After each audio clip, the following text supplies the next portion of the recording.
Hello, and welcome to the first video of its kind, well, that I've ever done. Today, I'll be building a new wall for the grand city of Aobotsan, and telling you a story about it. The old one was built 9+ years ago when I had first started on this map. In this Middle Eastern / Roman / ancient Egyptian inspired land of Avium, I really wanted to bring more of that ancient Egyptian influence with this new wall. Well, without further ado, let's jump into the story. New student, welcome! If you wish to learn Avium's history, you've come to the right place. The grand city of Aobotsan's only ways in and out are through the main gate and the harbor. It is because of the strategically situated position on this peninsula that we are safe and thrive today here on Avium. This once verdant continent churned into sand due to the Great Mana War. Long ago, when there were no mages, no Doa, or descendants of Azathir as we call them today, there was relative peace and harmony with the once fruitful and bountiful land we reside in. For a reason still unknown to us scholars today, Azathir was born with an incredible ability to manipulate what we call the mana field.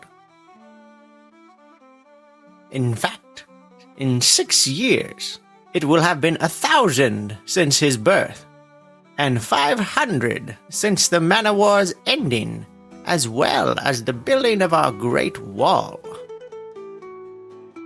The wall has become more of a symbol in recent years of the devotion our forefathers had to our city's founder, Aobotsan, rather than a true fortification, although this is not all entirely true.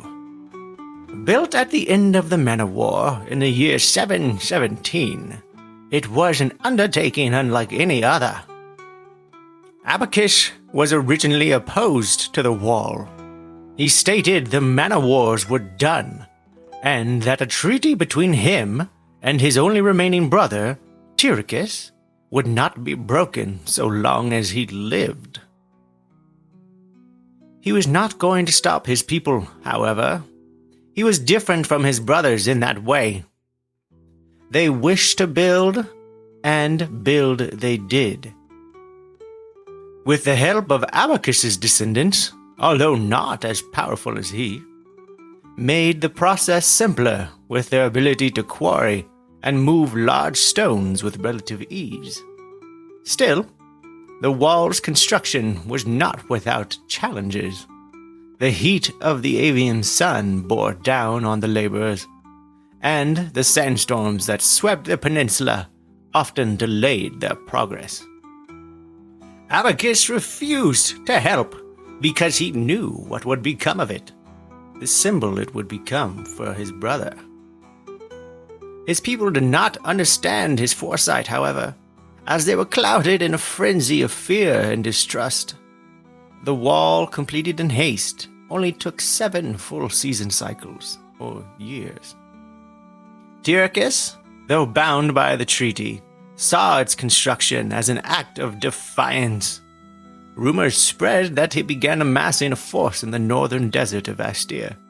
Seeking to challenge Aobotsan's rule, the brothers' uneasy peace hung by a thread, and for years the wall was both a shield from the sandstorms and a warning to those who might seek to breach it.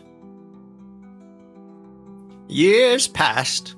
Aobotsan conjured food into stoneware storage containers beneath his palace and storage rooms inside of the mountains that they now sourced their water from. He used a great mana focus to even manipulate the life that had somehow survived the Great Mana War into hardier and stronger versions of themselves. He worked tirelessly for hundreds of years to try and undo the damage his father and brothers had done to the land they called home. Eventually, in the year 936, Aobotsan vanished presumably dying from his inevitable prolonging of his life. Abacus had written out a way of rule in case this very thing happened. His vanishing caused an initial frenzy of sorts. The wall was manned day and night. The gate was closed except for the rare occasions of trade with those who lived near the now dead world tree, Aobotsan, for their ironwood. Hundreds of years passed, and his people subsisted on the rations he had preserved. The only crop that they could grow were cactus apples, and their only source of protein were the fish from the sea, of which we still eat mostly today. The wall was manned beyond reasoning, due to the lingering threat that Tyrkis may still be out there, lying in wait. Communication with the now dwindling population of Aobotsan revealed that Tyrkis's old dwellings were nothing short of ghost towns, echoes of a memory slowly being forgotten. Perhaps Tyrkis disappeared too? We to this day still don't know for sure what happened to Tyrkis or his people. Some say he moved into the vast cave networks beneath the sands of the Vastir Desert. Our scholars have found evidence corroborating this, but have yet to find anything substantial that points to this being an undeniable fact. When word of this reached the ears of the well-written elected council, the strictness of the gate slowly faded. People began to settle back up north, to the Painted Valley to settle what is now Mid-Bay and the Sandsail Oasis, and even the northernmost reaches of the continent to form what is now Oraport, a simple fishing and mining village on the fringes of our society. Nonetheless, an important cornerstone for the resources that our scholars need to excavate and study the surrounding areas. Through these efforts, Aobotsan has endured, its people resilient, and its history alive. The wall, once a symbol of fear and uncertainty, now stands as a testament to their perseverance, unity, and devotion to the founder of our great city, Aobotsan.